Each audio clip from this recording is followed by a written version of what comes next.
Նախնական վարկածով 17-ամյա Սմբատ Սականյանին սպանել է ձերբակալված երկրորդ ադրբեջանցին։ Այս մասին այսօր տեղեկացրեց Հայաստանի պաշտպանության նախարար Սեյրան Օհանյանը, պատասխանելով Ազատություն ռադիոկայանի հարցին։ Հիշեցնենք, օպերատիվ հետախուզական աշխատանքների արդյունքում սկզբում ձերբակալվեց դիվերսիոն խմբի անդամ 46-ամյա Շահբազ Գուլիևը, իսկ ավելի ուշ 54-ամյա Դիլհամ Ասկերևը, հենց վերջինս էլ ըստ նախարարի սպանել է 17-ամյա պատանուն։ Նախնական վարկածը իհարկե բերում է նրան, որ վերջին ձերբակալված դիվերսիոն խմբի անդամն է դա իրականացրել։ Իսկ ճիշտ է, որ առանձնակի դաշնությամբ են սպանել եւ դա էր պատճառը, որ նրան փակ դագաղով են երեք ուղարկավորել։ Այդ մասին պետք է հարցնել իրավապահ մարմիններին։ Նախարարից ճիշտ է, որ նրանք շրջել են բավական երկար, ընդհուպ հասել են մինչև Վարդենիս, տարբեր հայ ընտանիքներում գիշերել են, նման տեղեկություններ կան։ Նման տեղեկություններ չկան, անկասկած խումբը, որ ներ է թափանցել Քարվաճարի տարածք, տարբեր ուրեմն ուղղություններով է շարժվել, իհարկե տեղաշարժվել են այդ տարածքով, թե տներ են մտել, թե Վարդենիս են հասել, կարծում եմ, որ դա կպարզվի քրեական գործի ողջ ընթացքը։ Տարիներ ի վեր այդ հատվածում միշտ տեղեկություններ կան, որ խմբեր են ներթափանցում եւ փառք Աստծո, որ այս անգամ հմուտ գործողությունների արդյունքում մենք կարողացել ենք նրանց բոլորին ձերբակալել։ Եվ այսօր մեղադրանքներ են հնչում, որ ազգային անվտանգությունը քնած է, որ ադրբեջանցիները կարողանում են 10 օր շրջել այդպես մարդ սպանել։ Միանգամից ասեմ, որ նրանք Հայաստանի տարածքում չեն եղել։ Կարծում եմ, որ որոնումները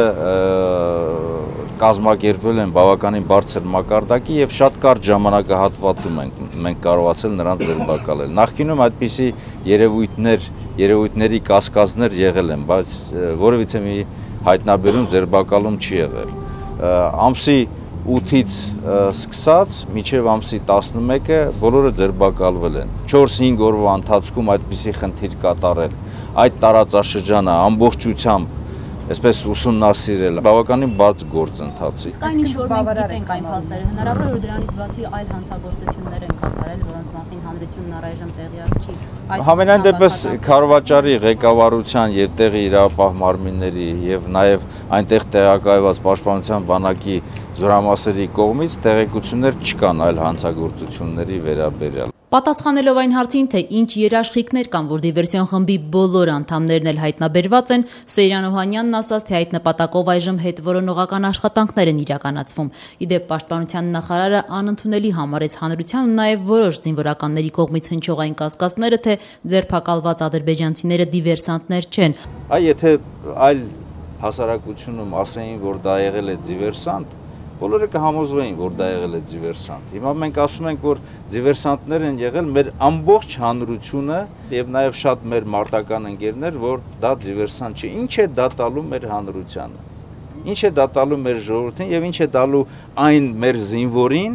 որ բացահայտել, վնասազերծել եւ ձերբակալել է այդ դիվերսանտին։ Մենք ուզում ենք աջակցել մեր զինվորին, ով մարտական հերթապահություն է իրականացնում, ով դժվարին պայմաններում ապահովում է մեր ժողովրդի խաղաղարարումը, թե ուզում ենք, չգիտեմ, հուսալքել այդ զինվորին, որ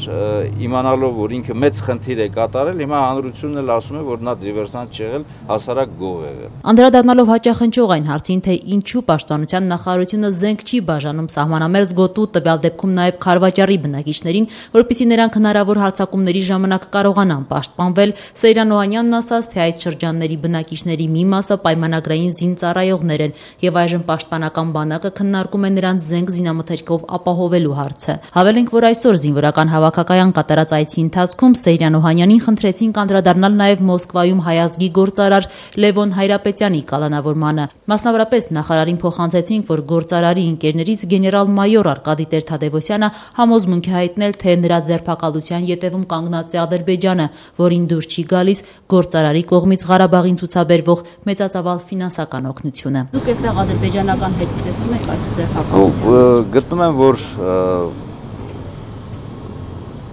հարցը վերաբերում է Լևոն Հայրապետյանի ձերբակալմանը, ինքը հայ ժողովրդի եւ Լեռնային Ղարաբաղի Հանրապետության արժանի զավակներից է եւ մեծ ներդրում է ունեցել եւ պայքարում եւ նաեւ այդ պատերազմական տարիներին Արցախի